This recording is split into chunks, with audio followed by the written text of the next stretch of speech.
שלום לכולם, כאן הוראות שימוש בתבנית ניהול תקציב. תבנית זו מיועדת לניהול תקציב משפחתי וגם לניהול תקציב של עסק קטן. באמצעות התבנית תוכלו לעקוב אחר הכנסות וההוצאות ולנהל את התקציב שלכם בצורה יעילה ומאורגנת. בואו נתחיל. מתחילים מדף עסקאות.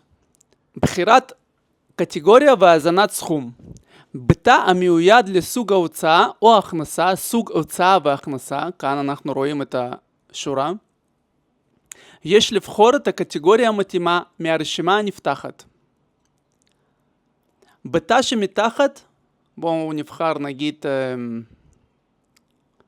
אינטרנט טלפון, בתא שמתחת הזינו את הסכום שהרווחתם או הוצאתם, במקרה הזה זה הוצאה, ונכניס לכאן סכום נגיד 300 שקל.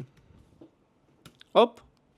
מערכת מודיעה לכם שנתונים התקבלו, וזהו. מכאן מערכת יודעת לנתח את הנתונים בעצמה. אפילו להזין תאריך אין לכם צורך. התבנית מתעדכנת אוטומטית עם התאריך הנוכחי, כדי לזהות את השנה, היום והשעה שבהם הוזנו הנתונים. בואו נעבור על אוטומציה והתנהלות התבנית. שמירת הנתונים. התבנית פועלת באוטומציה מלאה. כל נתון שמוזן נשמר אוטומטית בגיליון המתאים לשנה הנוכחית, בקטגוריה שנבחרה. ואנחנו מדברים כאן על גיליון שהוא מתאים לאותה שנה. נגיד עכשיו אנחנו בשנת 2024, אז נבחר גיליון 2024, ובואו נראה. אינטרנט, טלפון וסלולר. הנה בבקשה, בחודש אוגוסט זה יתווסף 300 שקל. הסכומים האלו מתווספים לקטגוריה שבחרנו. בעמודה של החודש המתאים, אנחנו עכשיו באוגוסט, זה יתווסף לחודש אוגוסט, ומתעדכן בהתאם לסכומים שהיו רשומים לפני כן. זאת אומרת, אם אנחנו ב-300 שקל, עכשיו בואו נראה ונוסיף עוד 100 שקל עבור אינטרנט, טלפון ואינטרנט, בואו נוסיף עוד 100 שקל. היה 300, נוסיף עוד 100 שקל, כדי לבחון את המערכת. בואו נראה, מערכת מודיעה לנו שנתונים התקבלו, נעבור לגיליון מ-2024, ונראה עכשיו זה יתווסף. הנה בבקשה 400 שקל, זה מתווסף אוטומטית. רישום בארכיון, כל הנתונים שהוזנו נרשמים בגיליון ארכיון. איפה גיליון ארכיון? בבקשה ארכיון. אז כמו שאמרנו, כל הנתונים שהוזנו נרשמים בגיליון ארכיון בעמודה המתאימה לשנה. היום אנחנו ב-2024, הזנו עכשיו נתונים ב-24 לאוגוסט, ב-16-23, 100 שקל ו-300 שקל עבור אינטרנט וטלפון. ככה תוכלו לעבור על כל הנתונים שהזנתם רטרואקטיבית ולבחון ולדעת מה כן פספסתם, מה לא פספסתם, על מה שכחתם, איזה הוצאות היו לכם לפני שנה או לפני חודש, וככה תהיו תמיד מעודכנים. אנליטיקה ודשבורד. זה הכי חשוב. נעבור לגיליון גרפים. זה הדשבורד שלנו. בגיליון גרפים התבנית יוצרת אוטומטית דשבורד אנליטי של הנתונים, הכולל 7 גרפים שונים ו3 אינדיקטורים שונים. באינדיקטור הראשון יופיע לנו תחזית יתרה או גירעון כולל שנים קודמות. במקרה הזה אנחנו ביתרה של 173,000 שקל, נכון לעכשיו.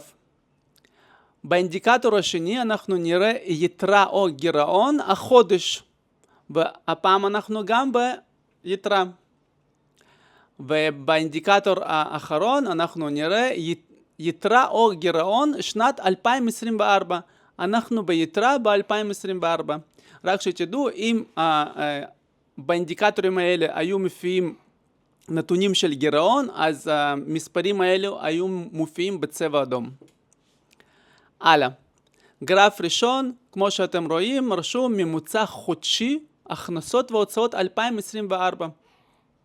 כל ההכנסות וההוצאות שהיו נכון עד לרגע הזה, הם מופיעים בממוצע חודשי, וגם כן נתונים עדכניים להיום מתחילת השנה, כמה סך הכל הכנסות היו לאותה משפחה, כמה הוצאות היו, מה היתרה או גירעון, ותחזית יתרה עו"ש כולל שנים קודמות. גרף הבא, גרף מספר 3. כאן אנחנו נוכל לבחור גם חודשים, נבחר פברואר, גם שנים, וזה גרף שבו מופיעים נתונים של הכנסות עבור חודש הנבחר. עכשיו ב-2024 בפברואר יש לנו הכנסות כאלו, מה שמופיע בדיאגרמה, והגרף הרביעי הוא אותם הנתונים, פשוט בגרף שונה, קצת ויזואליזציה שונה. וכמובן יש פה סיכום של כל הנתונים. גרף מספר 5 זה הוצאות בחודש הנבחר לפי קטגוריות. כפי שראינו בעסקאות, יש לנו פה הרבה נתונים, הרבה הוצאות והכנסות, וכל אלו הם מתחת לקטגוריות מסוימות, אנחנו נגיע גם לזה. גרף מספר 6, כאן כבר אנחנו מגיעים לכל תת קטגוריה שהיא כבר מופיעה בעסקאות. כל מה שאתם בוחרים כאן, אנחנו בוחרים נגיד באותו אינטרנט וטלפון סלולרי, מה שהכנסנו, בבקשה, חודש אוגוסט 400 שקל, שנת 2024, אם נגיד נבחר ב-2025, אין נתונים, 2024, חודש פברואר 4,000 שקל, חודש אוגוסט 4,000 שקל, סך הכל שנתי 4,400 שקל, כמובן אלה נתונים לא אמיתיים, אבל זה לשם הסבר. וכמובן גם כאן יש סיכום של כל הנתונים. וגרף האחרון, שהוא גרף הכי חשוב, זה גרף שמסכם את כל הנתונים של השנה, של הכנסות והוצאות, וגם כן הוא מסכם את היתרה כאן בשורה השלישית בצבע כתום. תקופת שימוש בתבנית. התבנית מותאמת לשימוש של עד 10 שנים, כאשר לכל שנה יש גיליון נפרד, כמו שאתם רואים כאן למטה. בואו נעבור לגיליון 2024. כל 10 הגיליונות נרשמים אוטומטית בגיליון סיכום גלובלי. כאן. בואו נפתח את 2024. הופה, יש את כל הנתונים. משכורות, סך הכל הכנסות והוצאות. כל ההוצאות וההכנסות שהזנו מופיעים פה בסיכום גלובלי. כדי לא לרוץ לכל גיליון בנפרד ולבחור לבחון מה ההוצאות היו 5 שנים אחורה, אז אתם פותחים פשוט את הגיליון סיכום גלובלי, ופה אתם פשוט מרשימה נפתחת בוחרים את השנה, וכך יותר קל לראות את הנתונים. זה מקל עליכם לעקוב אחרי תנועות התקציב לאורך השנים. התאמה אישית. עריכת רשימת הקטגוריות. בואו ניכנס להגדרות. בתחילת השימוש בתבנית עליכם לערוך את רשימת הקטגוריות שבגיליון הגדרות. חשוב להתאים את הרשימה לצרכים האישיים שלכם, על מנת שתבנית תספק לכם את הכלים הטובים ביותר לניהול ההכנסות וההוצאות שלכם.